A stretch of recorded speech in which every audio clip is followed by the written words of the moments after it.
What's up, everybody? Welcome to JoCast, the weekly podcast dedicated to discussing the trailers that I saw this week. And I also discuss other news, or not necessarily news, but anything else that I found interesting. This is episode 4, and I think I've been doing a pretty good job so far. I've stuck with this 4 weeks now, so that's something, right? So today is February 5th, and the Super Bowl was today, and I'll be honest with you guys, I do not care about sports, and I did not care about the Super Bowl. What I did today was basically, I went to the movies today. I saw LaLa Land today. It's a movie I've been meaning to see, but there's always been something that gets in the way of me watching it. I know when I first heard about it and people were raving about it. It had only been released on certain theaters, so it wasn't playing anywhere near me. And then when they finally released it here nearby, there's just a bunch of other stuff that, like some weeks, there was other movies that I wanted to see more, and then just some weeks where either I had to work in on Sunday or just had other plans to do. And typically Sunday is the only day free that I have to watch the movie anyway. So if that day is taken, then I can't go to the movies. And then last week I saw Split, which is a fantastic movie, by the way. And then finally this way I got around to it, and I saw La La Land. And just a quick review, or I'm not gonna call it a review, but basically my thoughts on the movie. And I freaking love the movie. I will say that.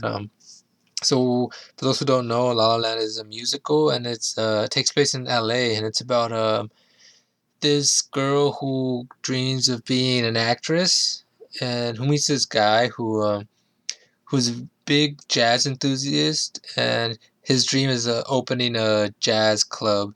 And basically, um, you see these two characters played by Emma Stone and Ryan Gosling, and man, you just want them to get together. And so the movie doesn't play with that at all.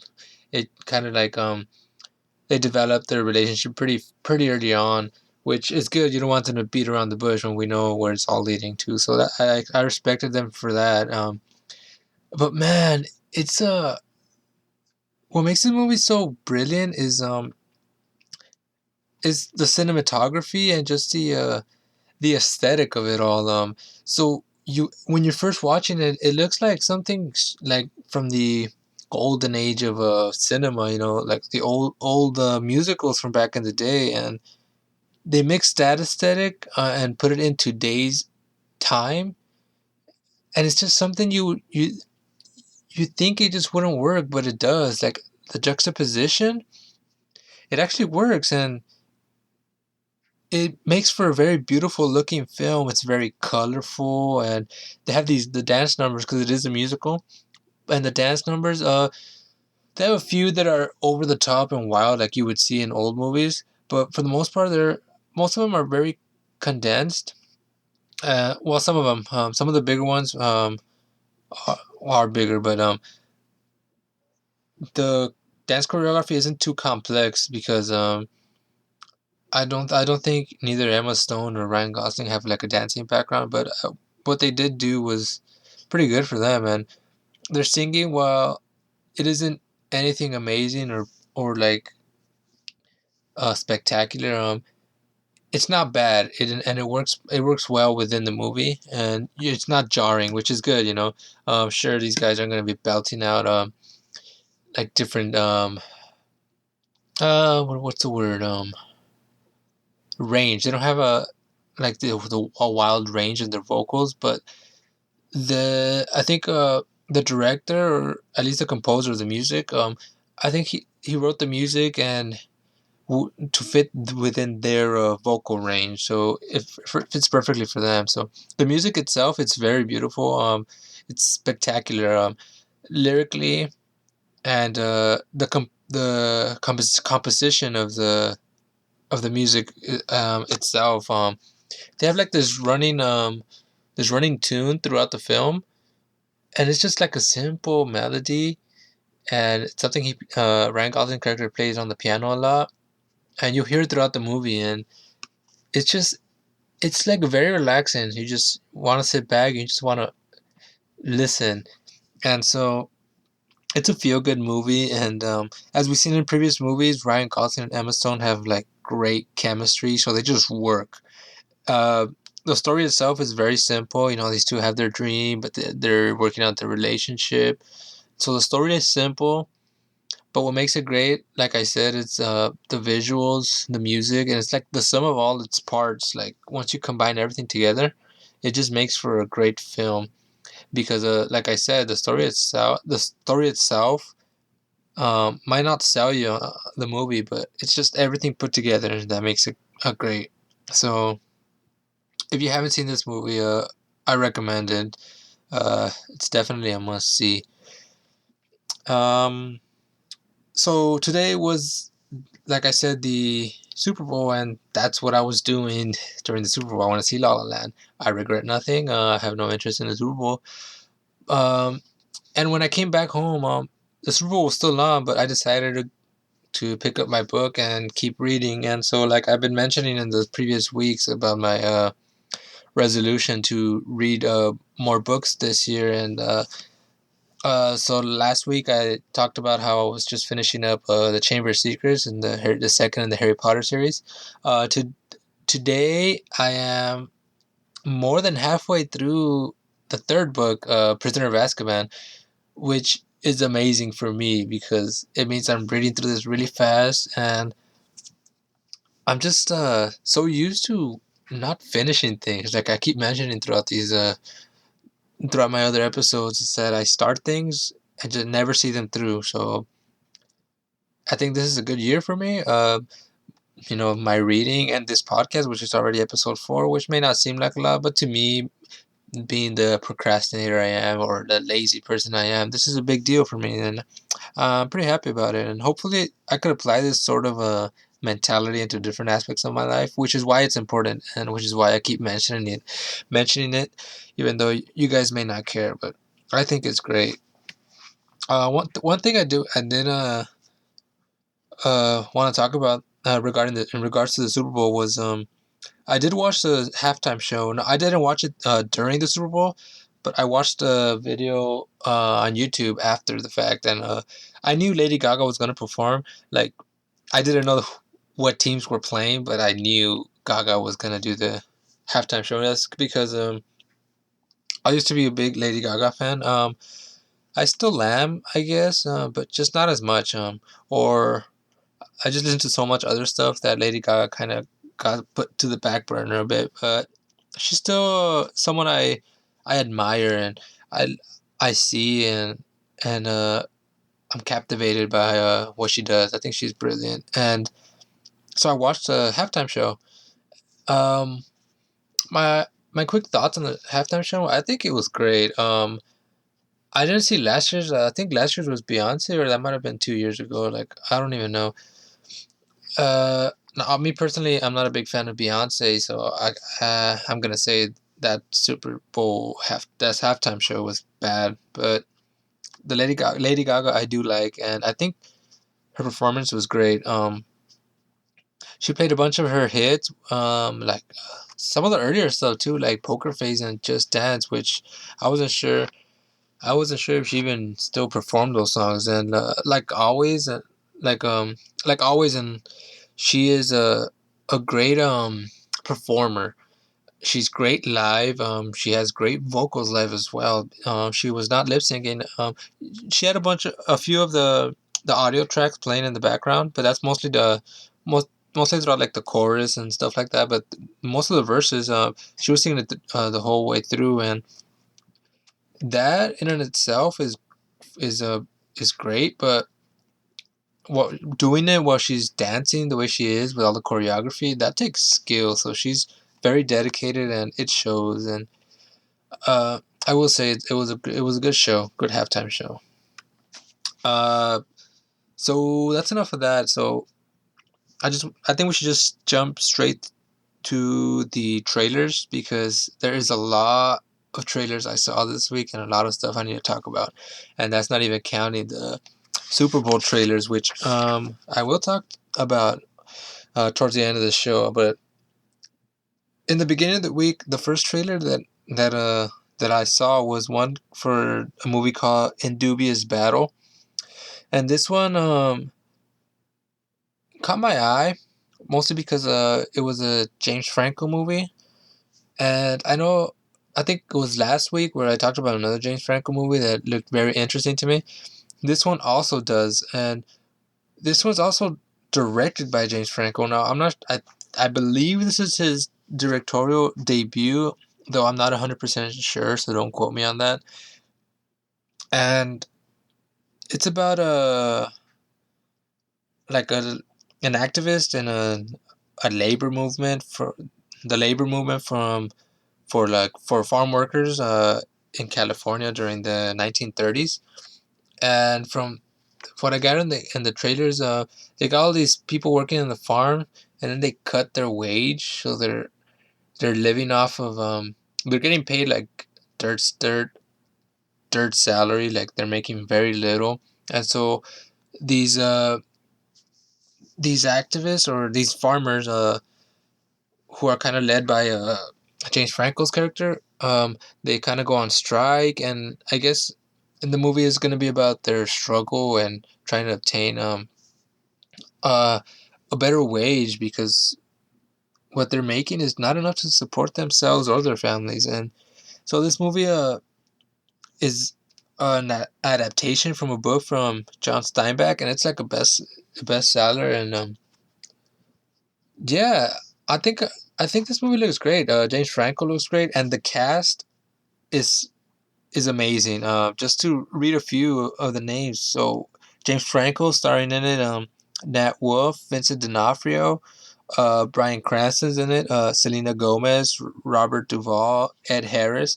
So it's a spectacular cast, and the cast alone has me curious about this movie, and it has it is very much in my radar, and it's gonna be something I am looking forward to, and hopefully it's a good movie. Because if it is, this could be big for James Franco. I mean, he has like an Oscar nomination. I don't believe he won for 127 hours. So adding that plus being a director of like a great movie, that's just gonna that's just gonna look great on his resume. So I hope it does good because I think it'll also help Selena Gomez, who has done other movies before, but usually like very minor supporting roles. So if this movie does well, like I said, this could also spark her film career a little. Cause yeah, I don't think she's the best actress, or at least she hasn't done anything noteworthy to make me believe she's a great actress. But this could be it. I think it's gonna be good. It looks really good, and like I said, I'm looking forward to this one. And that movie is called In Dubious Battle. Um, the next movie I want to talk about is this trailer which I saw called Their Finest, and it's about a British film crew that attempts to boost morale during World War II by making a propaganda film after the Blitzkrieg. So it's a World War II film, but it's not focused on the war. If you watch the trailer, it's kind of focused on this woman played by Gemma Arterton, and she she's a director, and she's making movies. And what was interesting is you get a little glimpse of how it was this time, not for the soldiers but for the civilians back home. Now this takes place in the UK, but you can imagine similar circumstances, somewhat in the United States. Obviously, we didn't get uh, bombed. Well, we did, but we didn't go through like the Blitzkrieg. The Germans weren't bombing us constantly. Um, so one thing that I found interesting and something I just never really think about, and I think most people don't. I mean, once they say it, it's like, well, yeah, it makes sense, right? Because with all the men being at war, what they mentioned in the movie was since the men are in the war, you have women um, who stays behind, and they're doing like the jobs that men used to do. So I knew like here in the U.S. A lot of women were manning were. were working the factory jobs that the men weren't able to work because they were at war, like I said, and that's how you got the whole Rosie the Riveter thing, and trying to have women go out, and women did because World War II was very supported by the people. I know it was similar in the UK from what I imagine.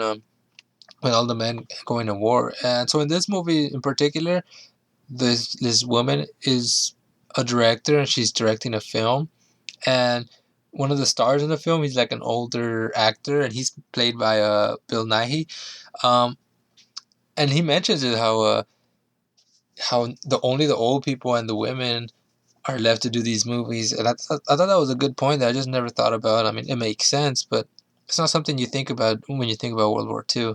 So I thought that was cool.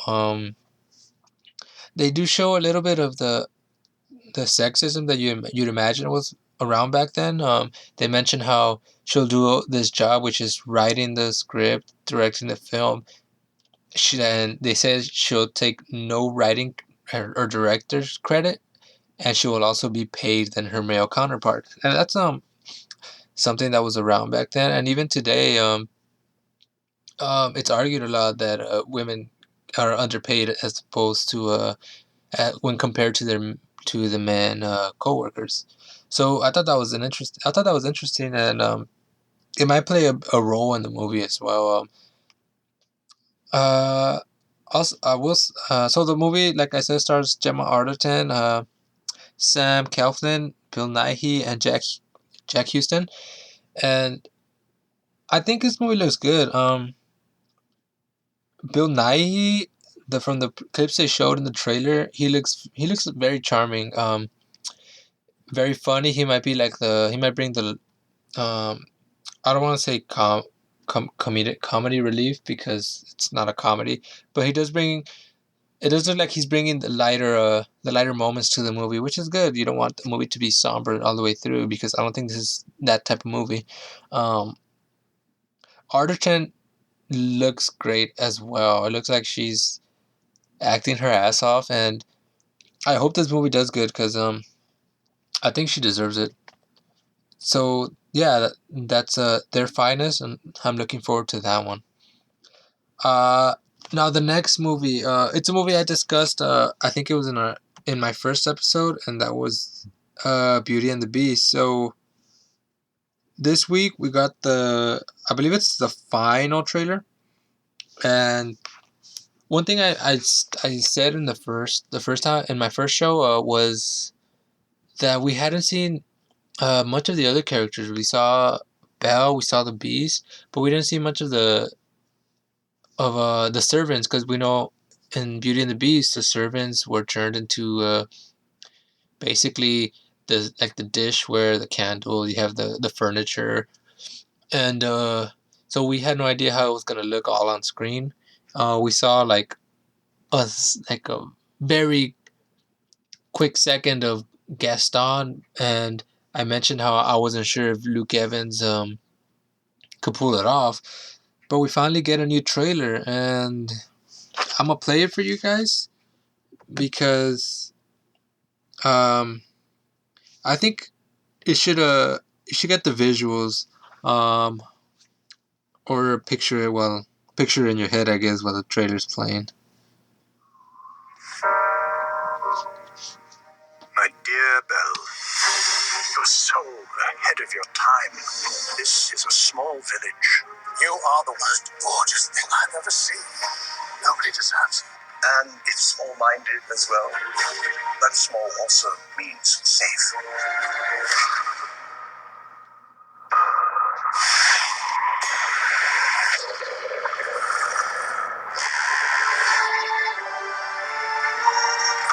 I've come for my father. He's a thief. Come into the light.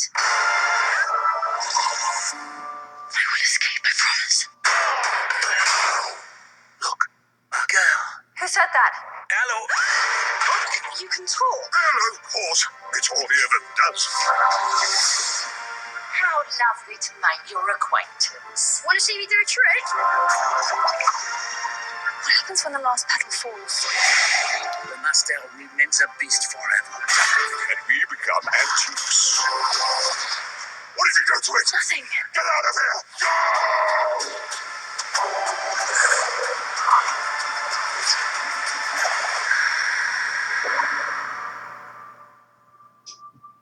You have to help me.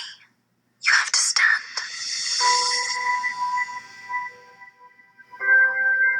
If she is the one who'll break the spell, you must finally learn to love. Tell us old as time. Have you really read every one of these books?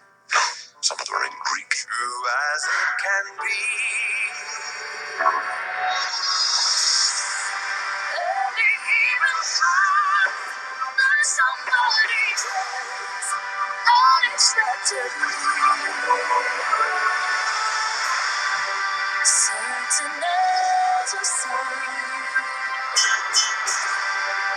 rising in the heat. Tell us all the sun. Feel the beast. Tell us all the sun. You are the beast.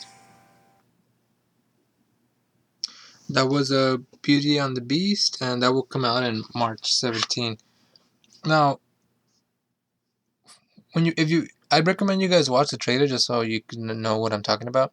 But this trailer got me hooked. Where I was a bit skeptical before, now I'm more on board. Even though I was on board anyways, but now I'm like, with not looking back, I'm on board. I'm looking forward to this trip that this movie seems is gonna take us on. So Dan Stevens plays the Beast, Emma Watson, Belle, and Luke Evans plays Gaston. Oh, now we saw like a bit more of Gaston this time, and we saw him talking. And yeah, I think Luke Evans is gonna pull it off. He's playing it a little bit more serious and not as goofy as in the animated movie. But I think that's what makes Luke Evans' take on it goofy, is that he's taking himself seriously. He's looking himself in the mirror. He's admiring himself, and I think that looks great. We saw glimpses of some big musical numbers, and that's what has me excited. Is they're going big with the musical numbers. They're embracing it all the way, and I think that's the perfect way to go with this movie. I've seen some complaints, people saying that they're just redoing the same things, which some people would say, well, why do it? Why do an adaptation at all if you're just gonna repeat what's already been done? And I could see that argument, and I wouldn't say you're wrong, but I will say it's not always necessary to change things up. If you could do things just as they are, if you have that template, and just um, maybe do your version of it and not shift it too much, why not? No reason to go, no need to go overboard all the time, or change it entirely. So I think going that route, I think is gonna be good. You can change the characters up a bit. I think that's what's gonna happen. Yeah, it looks exciting. I'm really looking forward to this one. Next movie trailer I saw was one for a movie called Girls Trip. Now this movie looks like it has a decent cast. It stars Regina Hall, Jada Pinkett Smith, Tiffany Haddish, and Queen Latifah, which I have not seen Queen Latifah in a while. I know she's been in a few movies, but I haven't seen them, I guess. So I guess it's a comedy, and the reason I'm not sure is because the trailer isn't funny. It looks like these girls are planning a trip, just like the title says, a girls' trip, and the movie's gonna base around the antics that they get themselves into. Unfortunately, based on the trailer, these antics aren't funny. Um, this is a trailer supposed to sell you the movie. It's supposed to tell the jokes that make you want to see the movie. It's supposed to make you laugh. But if the trailer doesn't convey that, then it makes me think maybe this movie just isn't good, because you tend to put the best stuff in the trailer, and if this is the best they got, then looks like this is going to be a mediocre movie. It doesn't look bad. I don't think it's gonna be terrible. I just think it's gonna be very forgettable and not really worth watching it at all. So since it's a comedy that does not look funny to me, and we get no real plot other than these girls taking this trip and these crazy antics. So for me, this movie's gonna be a pass, and that's all I'm gonna say about it. Like I said, it doesn't seem terrible, but it doesn't really seem worth it either. Now the next trailer was what I was rolling my eyes at the first time I saw it, or read the title, and saw glimpses of it. Is one called Fist Fight. Um, Basically, uh, it stars a very good. It has a very good cast. I'll say this. Starring Christina Hendricks, Charlie Day, Ice Cube, Jillian Bell, and they're teachers in this high school. And one teacher gets the other teacher fired, so that's Charlie Day's character gets Ice Cube fired, and so Cube challenges him to a fist fight at the end of the year. I think it's the end of the year. It's an R-rated movie. It seems kind of funny. I'm gonna play a bit of the trailer just so we can get a sense of it. Okay, here it is. What the fuck is this? Is this a practical joke? Oh shit. Don't have money for books, we got money for this newfangled. All you gotta do is put in your order and it does the rest. Coffee. You gonna fuck that coffee machine up. I know we're a rough school, but this is the worst I've ever seen the pranks. There's something weird about this field. You're standing on a giant dick. Yeah, the kids are out of control. Think this is funny, messing with the TV with your goddamn computer telephone? Isn't it weird, though, seeing these kids grow up, and then one day it's just like, bam, they're 18 and you can fuck them? Now you know all that these students shit on this school all day. They don't nobody do nothing. I'ma show you what's funny. I can't wait to fuck you up. I'm sorry, what? We're gonna handle our differences like real men. What differences? You got a job and I don't. That's the fucking difference. I heard you challenge Mr. Campbell to a fist fight. I'll see you at 3 o'clock. So you're the nice guy, and then people are like, hey, I'm gonna stomp on that guy. He most definitely is gonna knock all the sex out of you. Snitches get stitches. He's holding an axe! Just arrest the guy. Care to respond? Fuck the police. This is crazy. Oh, shit. Kids, they got it all hopped up on homemade meth. It's not the best batch, but... I'm sorry. How do you know that? How do I know what? You're the guidance counselor. Don't do math, period. When I'm on my period? Don't do it? That's when I need it the most. I'm done with this shit. Trickle wants to fuck with me. Campbell's gonna fuck right back. Daddy's gonna get in a fist fight.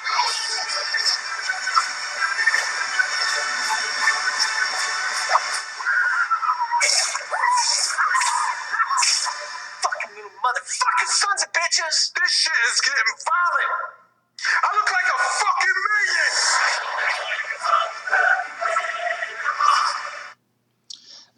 That was Fist Fight. The movie comes out February 17th, and like I mentioned before, it's R-rated, and I'll say this: it does seem pretty funny. I do have complaints with it, and some stuff worries me. One of the things is the character Ice Cube is playing. It looks like the same character Ice Cube seems to play in every movie nowadays. The angry man. We saw it in 21 Jump Street and 22 Jump Street, which I guess it's the same character, but you could basically have this be connected to this movie, and it would basically the same character. He's always yelling. He's angry all the time. So I don't know.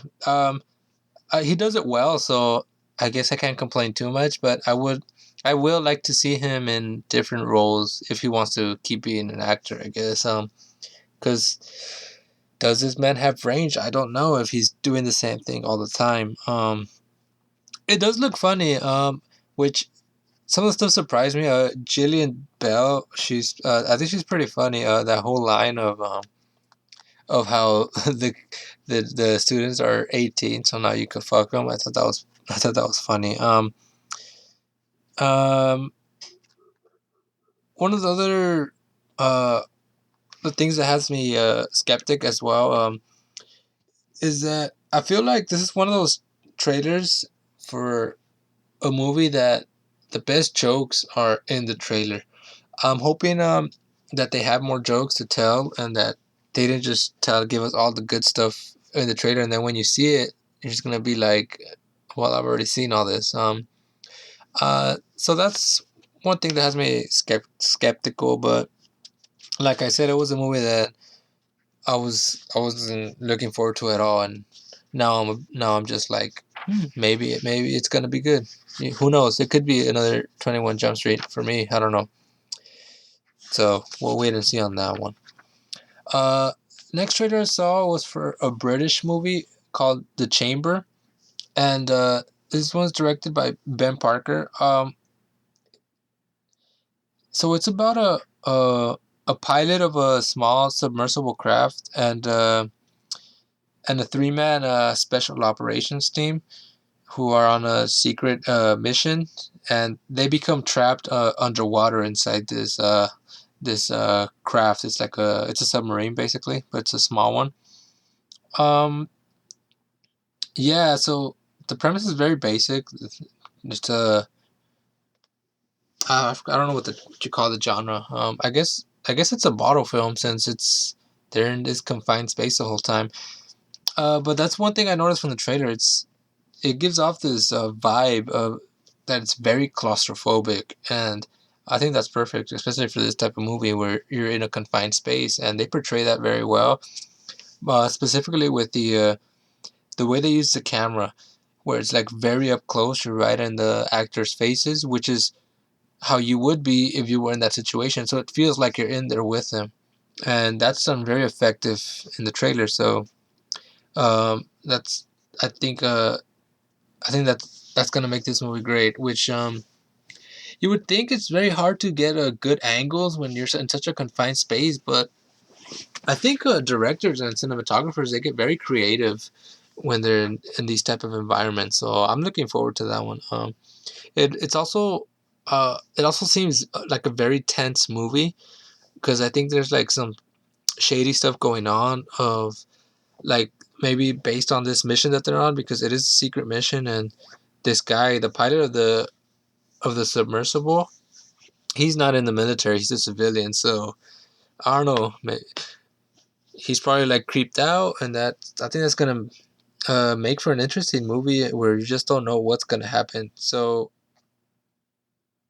I'm interested in this. It has no release date, and I'm not even sure if it will be released here in the United States since it's a British movie. But I hope it does. If it doesn't get a theatrical release, I'm sure it'll be on Netflix one of these days. So I'll definitely try and catch it then. And that's The Chamber. Next trailer I saw was one for a movie called The Black Coat's Daughter. Uh, this one is I'm not gonna play the trailer mostly because it's not gonna help sell this movie at all. You guys have to watch it. I recommend you guys watch this movie trailer. And so the synopsis I got was two girls must battle a mysterious evil force when they get left behind at their boarding school over winter break. So these girls they go in a boarding they go to a boarding school. It's winter time, so they always go the students they go home for the holidays. But I'm not sure if they get trapped but it seems like so they're trying to stay, but one of the teachers telling them they can't stay. So I don't know what happens that they end up staying. And yeah, it just shows a bunch of images of creepy stuff happening. It seems like there's a mystery involved, and yeah, that's it. I wish I had the words to sell this trailer for you guys, so you could go watch this trailer. But I think that's all I could do is tell you to go watch the trailer because there's nothing I could say because the trailer doesn't give you anything, but it still captivates you, or at least it did to me. It's a vague trailer; they reveal nothing, but it conveys a very creepy atmosphere. Like, something's going on, and you gotta get the feeling that that's what they're gonna try and it's like a mystery going on. You just don't know what it is, and that's something the movie's gonna portray better than what the trailer does. So yeah, I think they're keeping the best of away from us because they're trying not to spoil us. So I imagine it's gonna be one of those movies with a lot of twists and turns that we just don't know where it will lead to. So yeah, I'm hooked. Just when you give me a trailer that and you show me nothing, and you still pique my curiosity, that I think that's a win, and you did a good job. Like I know I mentioned The Witch down here before with another movie from last week, but this one also gives me that same vibe where I'm not saying the movies are similar in any way, but what I mean when I compare a movie to The Witch is that it's a movie where when I first saw the trailer, you just don't know what's happening. Like I keep saying, yet you're very interested, and at least for The Witch, I came out very satisfied, and that became one of my favorite movies that year, which I think was just last year or 2 years ago. I'm not too sure. I think it's last year, and I'm thinking this movie might do something similar. So I'm keeping my eyes open for that one, and that one's called The Black Coat's Daughter. So that was it for the the trailers I saw. There were a few other ones, but nothing noteworthy. There was another trailer for Lost City of Zed, but it was basically the same thing we've seen, so I didn't mention it in any detail. There was what other trailer did I see?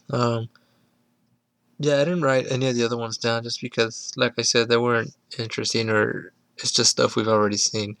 Um, so yeah, so like I mentioned, today was the Super Bowl, and as with every Super Bowl, we always get the ads. The ads I specifically want to refer to today, you probably guessed what it is, since this is a trailer discussion show, is the Super Bowl trailers, the TV spots that we saw.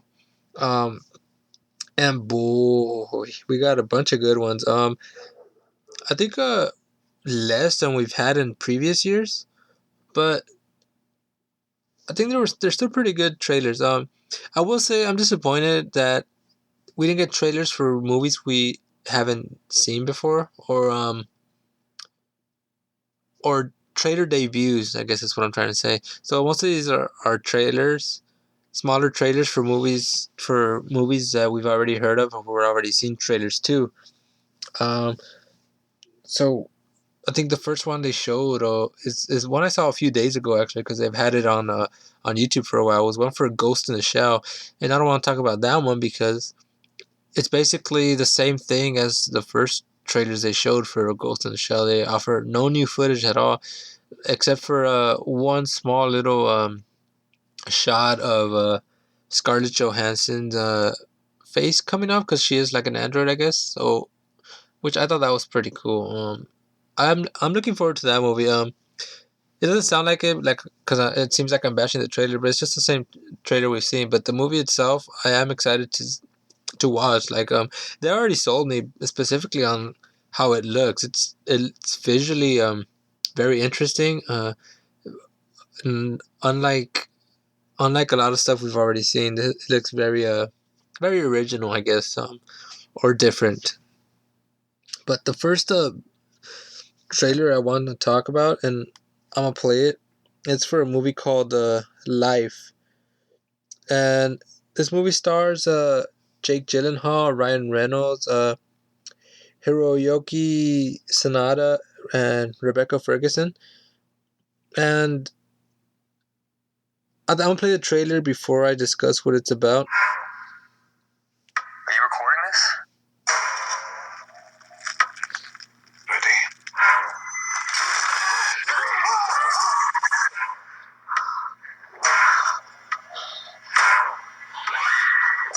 What is going on?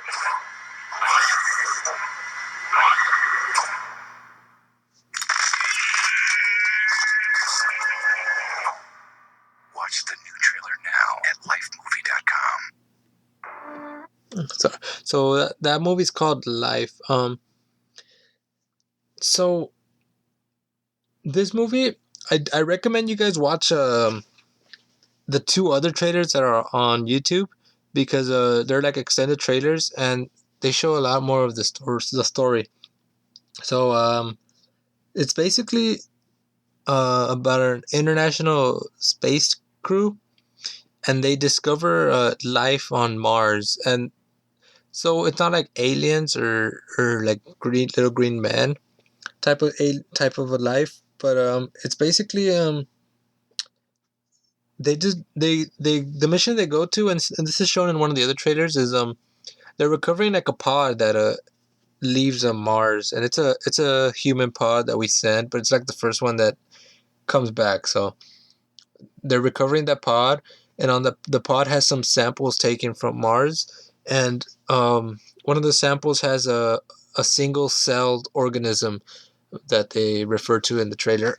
And what's really cool is that they're um, they're looking at the organism through a microscope, and it's growing. Like I don't know if it's a matter of hours or days, or I don't know how long the timeline is, but it gets bigger. And so what you get, the vibe you get specifically, is a combination of alien with gravity.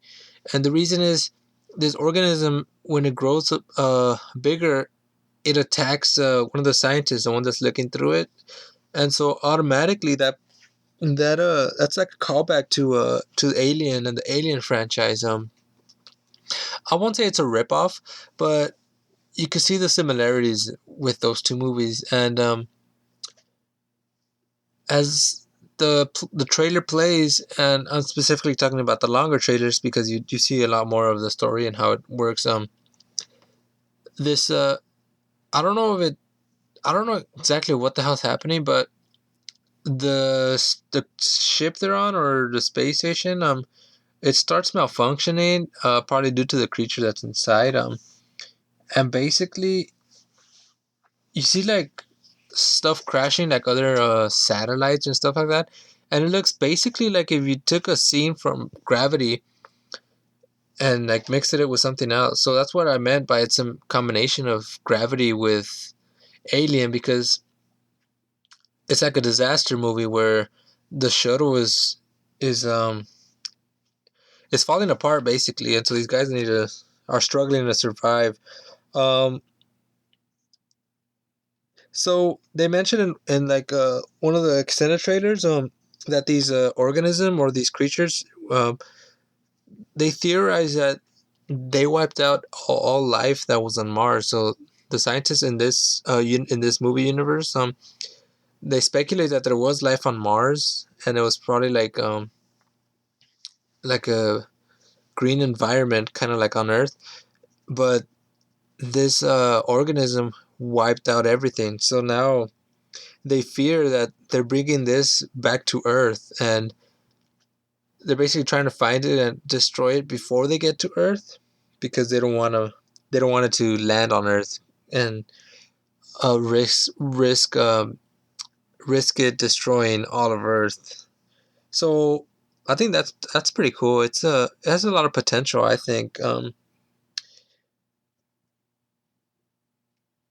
I really don't have anything negative to say about this trailer. I think I'm looking forward to it. I hope I hope it's original enough where we could look past the similarities with Gravity and Alien, but especially with when you put it when you watch some of the space scenes and you see it just like Gravity, which I guess I don't want to call it ripping it off, because I think Gravity opened the doors a lot for other filmmakers and for audience to see exactly what real life space could be. And I'm not saying Gravity is like a 100% representation of what it is to be in space, but it's very much the most accurate thing we've seen, I think, in Hollywood.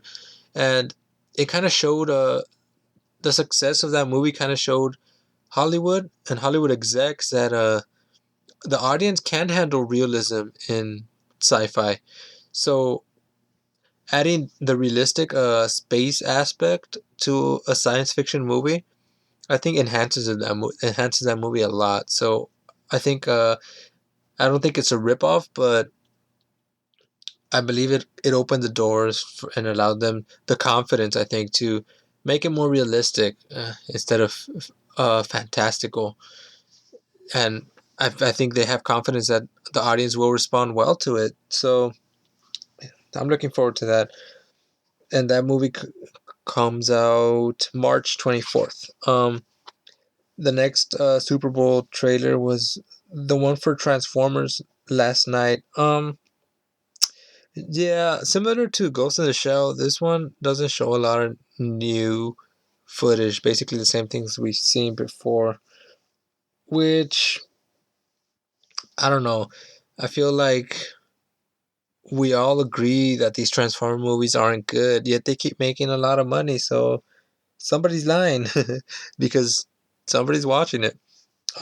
So this one's directed by Michael Bay again. He did claim recently that this will be his last movie in the Transformers franchise.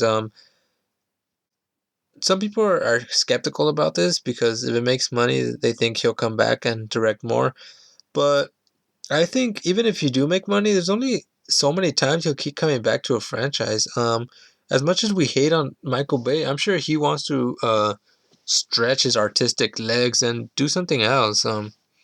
Because he when he does another other non Transformer movies, I think they're really good. So I'm not hating on the guy. So I say go for it. You know, pursue other stuff, do other things. He has a lot to offer, I think, and I think Transformers is kind of holding him back, even though it's making him a shit ton of money.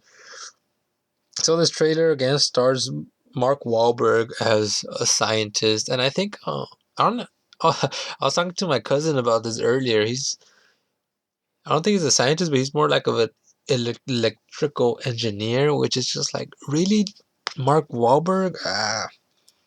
Like they totally dropped the ball with him. Like, why would you give him like a backstory like that? I think my cousin said he would make like a good mechanic. So yeah, you could have just made him a mechanic, and I would have believed him. But an an inventor as he was in the last Transformers movie, I don't think so. Um, yeah. So from the trailer, it looks like Optimus Prime is a villain now, or at least corrupted in some ways. So I guess that could be kind of cool.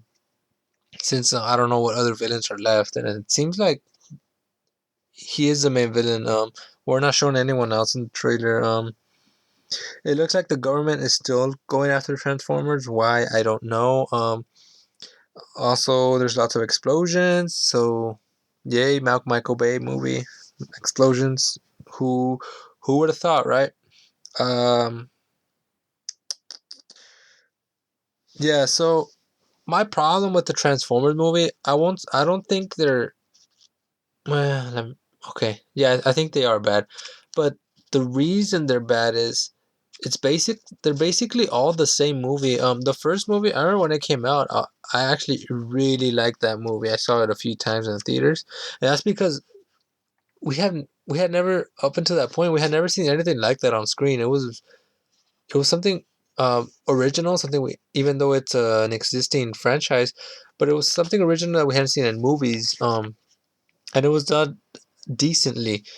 The action was good. I thought, and it had very good pacing.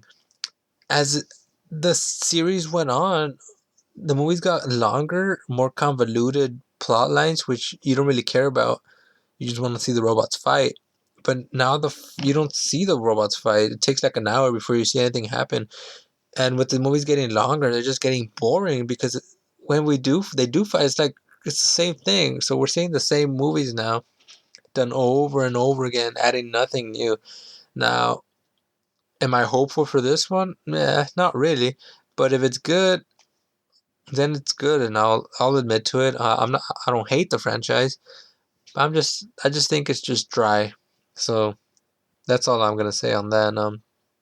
Also we also saw two new trailers for John Wick 2. and I'm just gonna say they look really dope. I haven't seen the first one, which it kind of makes me mad, and I feel like I'm not even qualified to talk about this trailer because I haven't seen the first one, even though I know it's good. It's on my list somewhere of movies I need to watch. There's just so much stuff I need to see, and just like I said, I never get things done. So, but I mean, I'm looking forward to watching the first one and watching the second one too because it does look good. And that one comes out this Friday, so hopefully I'll watch it by then. Um, next one, next trailer I saw was one I one for a movie I'm looking forward to, and that was Guardians of the Galaxy Volume 2. So I'm gonna play that trailer. Just who in the hell do you think you are? Well,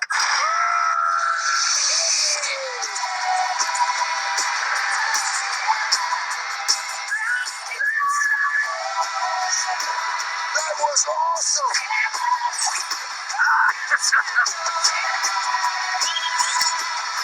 He's so cute.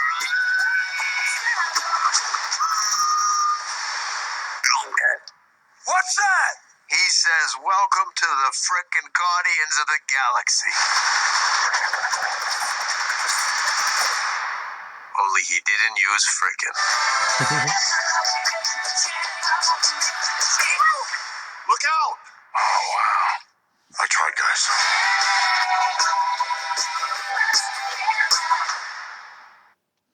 Guardians of the Galaxy 2. Now that one comes out on May 5th, and I can't contain my excitement, you guys. So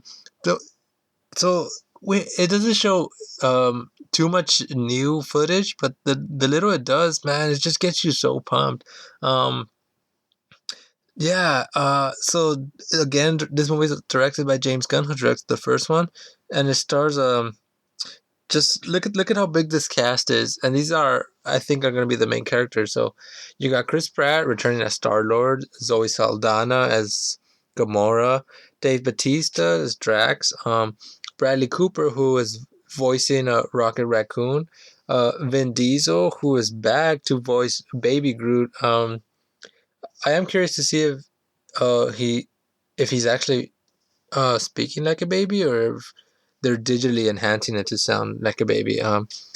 So we also got Karen Gillan returning as Nebula, Michael Rooker as Yondu, and Palm Clementov as Mantis. Yeah. So from what I've been reading, it seems like Nebula, Yondu, and Mantis are all joining the team. I don't know if they're going to be permanent members. Um, but yeah, that leaves it to 7 members of the team, which is I think more than what the original Avengers had. So I think that's cool, but it does make me a bit worried that maybe some characters won't get their time to shine. But I'm optimistic because the first one was so great. And in my eyes, they could do no wrong with this movie. Yeah, famous last words, right? No, but I think it's gonna be great. Um, some of the other cast which we haven't seen on film yet is we know Sylvester Stallone is in the movie. I don't know who he's playing. Kurt Russell who is playing Ego, which I believe it's gonna be Peter Quill's dad. So yeah, we don't know about the plot still. So that's an unknown. So this trailer added more of the action sequences, which are pretty cool. We saw some of the same ones, but a little bit more footage of them. And a bunch of other stuff going on. And man, once again, I think Drax stole the show. He stole the last trailer as well, and this one he does it again. And there's a scene towards the end where Mantis gets hit by it looks like a flaming boulder or something, and then Drax reacts like way after and tells her to look out. I thought that was a great scene, and it's a perfect way to end the trailer, I think. So yeah, the movie trailer looks great. This movie looks great. I don't know what else to say about it. You already know. You already know you're gonna watch it. Why Why are you asking me? I'm gonna watch it. You're gonna watch it. Let's stop playing. Um, that comes out May 5th, Cinco de Mayo. So I know what I'm doing. I know how I'm celebrating the Mexican heritage by watching Guardians of the Galaxy. The next movie is one called Cure for Wellness. This one's directed by Gore Verbinski.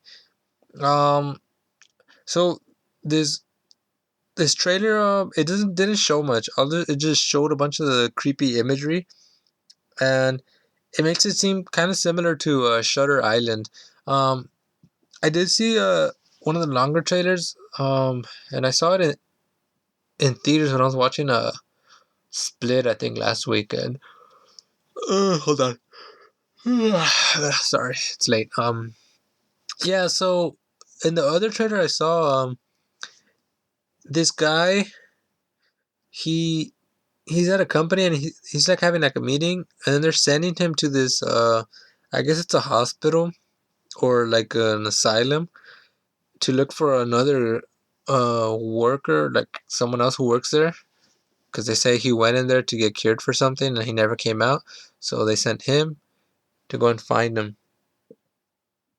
And that's kind of all. The rest seems to be him trying to get out or trying to figure out what the hell's going on. This movie could go either one of two ways. It could be very good, very creepy mystery. But sometimes with these things, they could be all visuals, but then no real substance to it. So it could be boring, which I feel it's leaning more to the boring side. The visuals aren't capturing me as well as I think they want to. Maybe it's just me, but I don't see a lot of buzz for this movie. I'm hoping I'm wrong because, like I stated before, like I want to see a good movie. We all want to see good movies. I want all these movies to be great, but if they're not, then I'm just have no interest in watching them. And right now, they're not selling me with these trailers they revealed so far. Like they have me curious. I'll say that much. But it feels like it's gonna be a dull movie, and I'm hoping it's not. And that's it for that movie. Next one is one that a lot of people have been waiting for, I guess. If you're a fan of the pirate movies, which hang on. Okay, if you're a fan of the Pirates of the Caribbean, we've got a new trailer for you, and that's for Dead Man Tell No Tale. So I'll play the trailer and then we'll discuss a bit.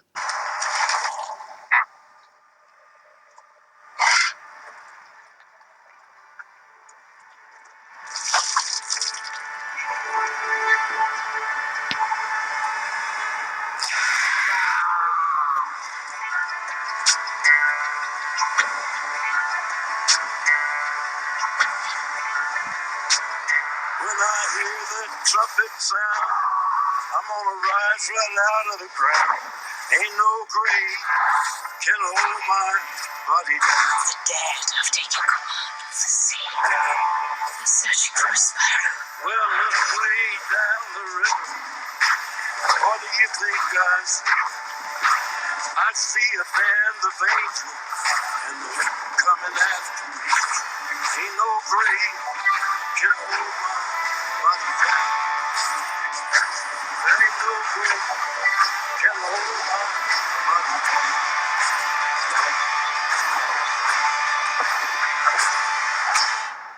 Pirate's life. There ain't no grave can hold my body down. So that's trailer for Dead Man Tell No Tales, and we finally get a glimpse of Captain Jack Sparrow, and also a small little blink and you'll miss moment of Orlando Bloom as Will Turner. We also see Jeffrey Rush, who's returning as Captain Barbosa, and Javier Bardem, who's playing Captain Salazar, and he's the main villain for this movie. So what I'm gonna say is this movie looks pretty cool. My worry though, is with the villain and his crew. It looks like the CG. In some scenes, it looks really good, especially in the beginning when they showed like this creepy zombie bird, and I think that bird looks really great. But then some of the his like his like ghost crew, they look a little weird. Like it's not all there, the CG, which with the uncanny valley being what it is, you might not find it believable, and I think that could harm this movie if Jack Sparrow is fighting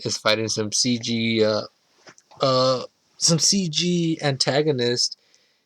You just don't feel the stakes anymore. So I'm hoping maybe just uh it's not fully rendered yet, so that's something they could improve on. But this movie comes out in Memorial Day, which is pretty soon. It's like in a few months. Um, yeah. I think it looks cool. Like I said, it shows the glimpses of Sparrow and Will. One thing though that has me worried is when they showed Jeffrey Rush as Captain Barbosa. Um, I get the feeling he's gonna die. Is they should, I don't know, man. The way they play it there, I'm hoping he doesn't, because Barbosa is actually my favorite character from the movies. I think he's great. So watching him die, it will be very disappointing to me. It will be like, I was just gonna spoil another movie for you guys, but I will not do that because that's not the type of show I'm running today. Um, nah, like this movie's gonna be cool. Hopefully it's not bad. We don't get too much of the story yet, so it's hard to gauge if it's gonna be good or bad. Hopefully it's not too bad. Like I said, the CG has me worried. Um, Not just the creatures, but the ships themselves. I know in the first movie, what I liked is they showed like the naval battles, and it was like ship to ship. And it looked really cool, and it looked more practical, and it made it since it was practical, it looked more real, and you felt the tension a little more. In the later movies, they got more CG, and I kind of went a bit overboard, which it lowers the stakes in my eyes. So hopefully, we get more of that. Though it seems like they're going more CG. The next trailer that they came out was one for Logan. Unfortunately, this trailer was a big letdown for me, and I do not know why they shelled out the money for this trailer at all. Because like, if you didn't know, um, Super Bowl ads are very expensive. So the fact that they spent this much money for this spot and they showed nothing new is kind of like disappointing. It's basically the same stuff we've seen. No, nothing new at all. Not maybe like one little thing, but it didn't add anything. Lucky for the movie, I'm still excited about it. It didn't ruin it. It just didn't add anything new. So that's that. Next one is one that did show new stuff, or actually, I think it's unfair to say that it showed new stuff and the other movie didn't. It showed um the same stuff but extended a bit, and that's the trailer for The Fate of the Furious. Dominic Toretto just went rogue. You gonna turn your back on family?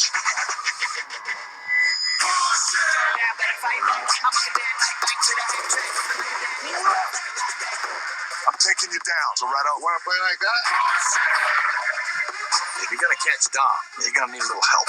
You want to tell me why you just put me in a room with this criminal? You know, I think that tight t-shirt's cut up the circulation in your brain. You should get bigger size. You guys are gonna work together. Love to.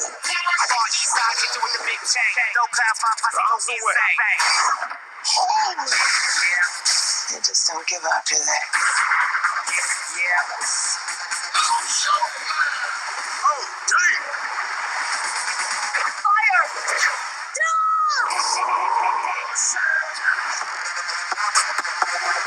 I don't want to go swimming.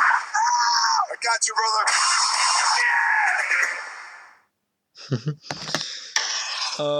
Yeah, that was the newest Fast and the Furious movie. I think they're calling it Fate of the Furious.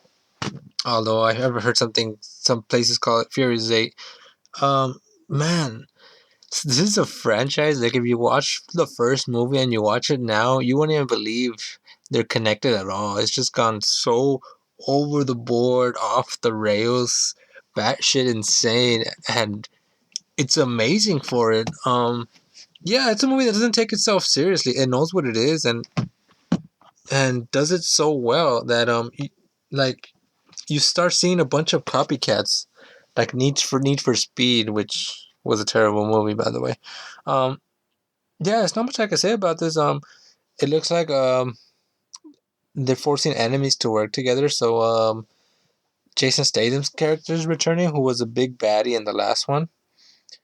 Um, and now he's forcing Kurt Russell's character is forcing him to work with the Rock's character, which they do not like each other. So that is going to add some tension, and I think you do need them to add him into the core cast, and it's unfortunately due to the passing of Paul Walker, where he was such the main character along with Vin Diesel. So now you need someone to step in, and I think um, that adds a different dynamic than what Vin and Paul Walker had, which is cool. You don't want to repeat the same thing because it might not work the second time around. Um, it Dominic Toretto seems to have turned to the dark side. I don't I don't think he's truly bad. I think it's gonna be either some undercover type of stuff, or as I suspect, he's gonna turn around at the end. He's gonna save them, and yeah, I don't know. I think it's gonna be typical. So I kind of, if they go that route, it's kind of like disappointing that they even had him as a villain at all. But it's interesting. So it's cool. It's new. Well, new for this franchise. So I'm all for it. The high speed driving sequences, we have more of those. They're like more over the top action set pieces, which is like very exciting, especially that whole scene that they keep showing over and over, and so I'm figuring that's going to be one of the biggest set pieces we've seen probably in throughout all the movies, and that's where you see the submarine like breaking through the ice. So that looks really cool, and I can't wait to see that like on the big screen and see how that whole scene plays out. It just looks funny. It looks great, and I'm looking forward to that one actually. So, um, let me see. Okay, last movie I want to talk about. It's gonna be quick. I'll be done in a bit, but they showed a new spot for Baywatch, the new Baywatch movie. I'm just gonna say it. This movie looks lame. I'm not gonna play the trailer. I don't recommend you guys play the trailer either because it this movie looks like a total piece of trash. I'm sorry. I just don't like this trailer. I don't like this movie, even though I haven't seen it. No part of this trailer did I find funny at all. I did not laugh a single bit. I did not smile. The only time I experienced joy while watching this trailer was when a woman in a bathing suit was on screen. And when that's all you have going for your movie, you just don't have a movie, in my opinion. Um, but the one thing that pissed me off, or pretty much cemented it, that set in stone that I'm not gonna watch this movie was at the end of the trailer. They show a scene with Zac Efron's character and Dwayne Johnson's character, and you could clearly tell they're standing in a CG beach. Like, are you kidding me? You can't even go to an actual beach to shoot the scene. You have to shoot it on green screen, and it looks very fake. You could tell the people in the background aren't real people. Everything's fake. They have like a glow around them. I'm just like, wow, this is a trailer supposed to sell us. You're playing it in the Super Bowl. Yeah, I think they dropped the ball on the trailer. I don't think this movie's gonna be good. So that's all I'm gonna say on that movie. Last thing I saw was a trailer for Stranger Things 2. Now I'm not gonna play the trailer because since the show doesn't come out till Halloween, which they revealed the date. It's gonna be on Halloween. I'm sure they're still shooting the show, and they don't have a lot of footage done yet. But one thing they did show was uh, it looked like a giant creature was over the city. Now I think I think it's probably just a vision from one of the kids. I don't want to spoil it, but towards the end of at the end of the first season, one of the kids he kind of starts having visions, or um I don't know if he's actually going through to the other side, or the upside down, but he's kind of like, I think like he's blurring the lines, or at least he could see both sides. So maybe he's seeing the other side, or the upside down, and he's seeing this creature that's there, and it's not actually our world. But I think it would be cool if it does come to our world, or maybe this is what they're trying to stop. So I'm really excited for that show. The first season was so amazing to me. I remember when I first discovered that trailer, it looked so good. I told my cousin about it, and then I watched it, and then later I discovered that everyone loved the show. It wasn't just me, and I was like, wow, okay. Because with me, I'm in such a I don't have that big of a social life. So I have no way of gauging what people find interesting. So when I discover something on Netflix like this, and I watch it and I love it, and then like a week later I start seeing all these comments and posts on Facebook of people watching it, I'm like, wow, I guess I'm not as interesting as I thought if everybody else discovers the same things that I do, or this little gem that I thought only I knew of, everyone else does. So maybe I'm not as special as I thought. But that's all right. It's a great show. If you haven't watched it, I don't know what you've been doing with your life, but go watch it. The first full season is on Netflix now. And yeah, that'll be it for my show. So next week, I'm thinking of bringing you guys two shows. So I'll bring you the regular trailer show, and it being Valentine's Day on next Tuesday, I will bring you a Valentine's Day special. I have a few things planned out for it, and the way things are looking, I will have a guest on the show, which will mark the first guest appearance on the show, and hopefully not the last. And thank you guys for tuning in. This has been JoCast episode 4, and hope you guys have a good day, and see you next week. Bye.